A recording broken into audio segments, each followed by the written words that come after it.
You've got the bigger one, which is in the park. I don't know if you've ever been up there personally, but that is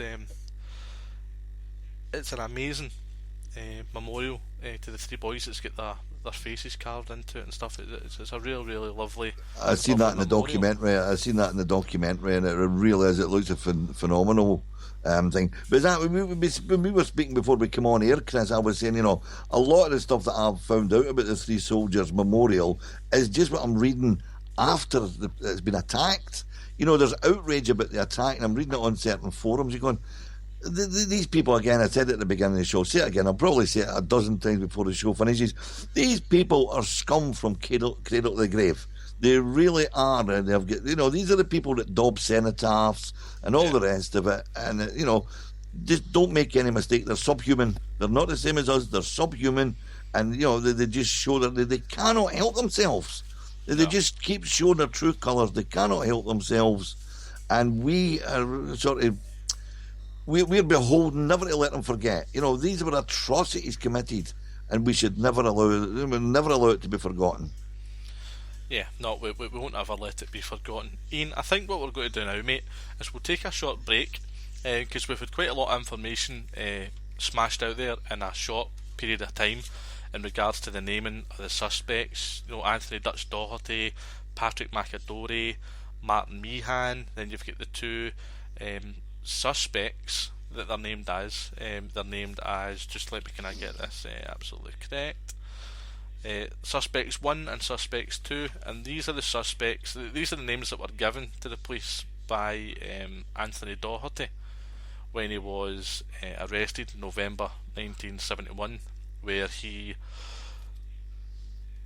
admitted having an involvement in the murders of the three boys and the two police officers, Detective Inspector Patterson, Constable Buckley, and he also named his accomplices in both murders. So the accomplices in both murders named by Anthony Dutch Doherty, they're going to be referred to throughout the show as Suspect 1 and Suspect 2. So we're going to leave you now with a song, we'll leave you with a song just now, On the Road to Passchendaele, folks.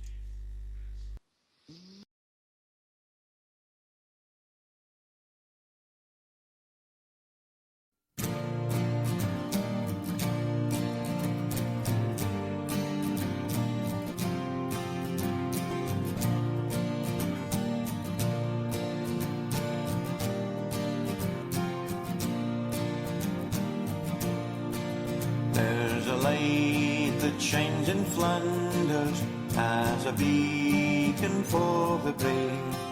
From the distant past it wanders to recall the lives they gave, and it tells his generation to be wise and never fail, to remember those who've fallen on the road to Passchendaele. On the road to Passchendaele, on the road to Passchendaele, where the brave will live forever. On the road to Passchendaele, on the road to Passchendaele, on the road to Passchendaele, where the brave will live forever. On the road to Passchendaele.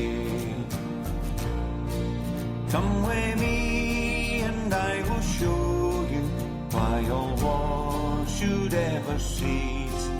Take a walk among the gravestones and your tears will cry for peace. For the spirits walk in Flanders, you can hear the grieving wail.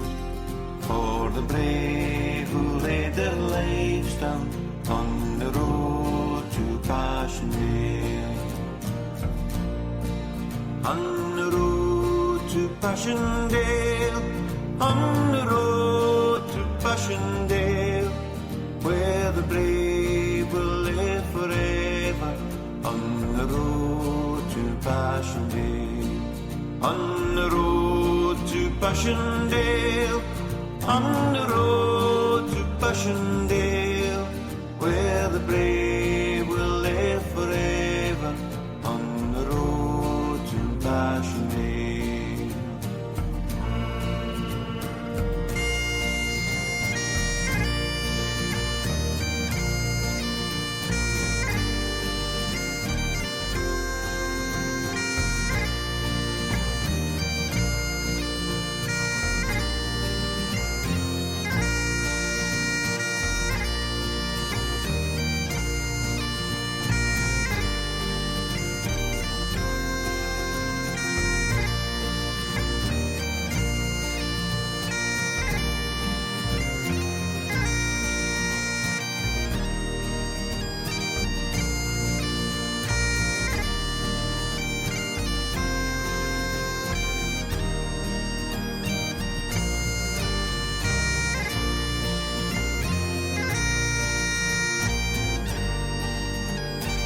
You're listening to PUL Community Radio. Music, news, debates, banter, and views. Call now on 0141 416 1690. PUL Community Radio. Putting the unity back in community. Ian, have you got your head round the first part of that yet? I know it was a lot to take in. Not really. I cannot for the life of me understand why a man was under arrest. He held his hands up and then they said we can't charge him. I mean, I just cannot get my head round that, Chris. Could you imagine if the two loyalists that took part in the demonstration in Castlemilk that we spoke about at the start, imagine they stood up in court and says, yeah, we've done it. Well, hey, at least they weren't singing the Billy Boys, mate. Think on the bright side. At least knew they you were weren't going to singing bring the Billy something like that Boys. up tonight. I knew it, mate. There's a really kind of cracking. Now, this is a fact, guys. Okay, when you're listening, I'm going to read this out to you just now. It's a fact. When Martin Meehan was locked up in the Crumlin Road with his associate, the governor of the Crumlin Road prison was informed of possible escapes by Doherty and Meehan. Do you know what his reply was to that, Ian? No. He replied, "No one will escape from my prison." What happened after that? Well, Both of them escaped. So, yeah, you go up to the governor of the prison. Yeah, he's the governor, Crumlin Road. Just like to inform you that there is a high possibility that two prisoners, Doherty and Meehan, are going to try and escape. No one's going to escape from my prison, he says. Both of them escape. It's baffling. It's absolutely baffling. But yeah, what we're going to move into, folks, just now, is we're going to kind of look more into the events and the run-up to the savage murders of the three boys. And kind of starting out with Fusilier, Dugald, Purdon, McGawkey. It says this part of the report examines the circumstances of the murder of Fusilier Dugald Purdon McGawkey, who, while off duty, was shot dead by the Provisional IRA at Whitebray, Squares Hill, Ligonier and Belfast at about 7:30 p.m. on Wednesday, 10th of March 1971. Now, Dugald, he was born on Friday, November 21st, 1947. Friday, November 21st, 1947. And he was only 23 at the time of his murder. He was a single man. His father was James, who died in 1965, and his mother, who died in 1997. His mother still alive to see a son, proud serving soldier, British Army, brutally murdered 1971. She died in 1997. He was a soldier in the British Army attached to B Company, 1st Battalion Royal Highland Fusiliers, and he was deployed on internal security duties at Girdwood Barracks, Belfast, Northern Ireland. His army service number is 2421-1347. Dugald had a brother, David, and David, he was 18, so he was 5 years younger than his older brother Dugald. He was also a Fusilier, and he was in the same regiment. They were serving at the same time. Yeah, was he the lad that was in Singapore? Or was that one of the other brothers, one of the two brothers? No, we will come up to the chat, but it's in Singapore, mate. Right, okay, right. I just know there was one of them, so he was actually in the same regiment, so... Yes. So, Dugald, who made up one of the three boys who were savagely murdered, he was 23, and his younger brother, who was 18, he was also a Fusilier in the 1st Battalion Royal Highland Fusiliers. Dugald was murdered with two fellow soldiers who were brothers and also cousins. Fusilier Joseph McCaig, who was 18, and his younger brother, Fusilier John Borland McCaig, who was 17, 18 and 23. So the two brothers were a cousin of Dugald. Correct. Jesus, I didn't realise that. I didn't realise there was such a family connection. And you got to remember that families did sort of, they all joined the same regiment and all the rest of it. And the other thing you've got to keep a mind of it, that how bad the unemployment in Scotland was at that time. So really, people were queuing up to join the army at a young age just because the unemployment was so bad. So that, I mean, that sort of socio-economic pressures as well, coming from the area that came from. Ayrshire was pretty bad at that time. Lanarkshire, the whole central Scotland, the unemployment at that time. Because realistically, I mean, I was 19 and that, so they're 17 and 18, and the other one was 23. I was 19. I was sort of in the middle, and I mean, the unemployment was bad at that time. Ian, I've just realised, mate. See, when you were asking me there about who the cousins of things were, Yeah. we've got a wee bit confused, mate. It was Joseph and John, they were brothers, and you've got Dugald, and he was just he was another service soldier along. Oh, right, so he was, oh, sorry, I thought the way you were talking that he was their cousin. No, we'll get on to... Your volume's are way down, mate, for some reason. Apologies, mate, apologies. Right.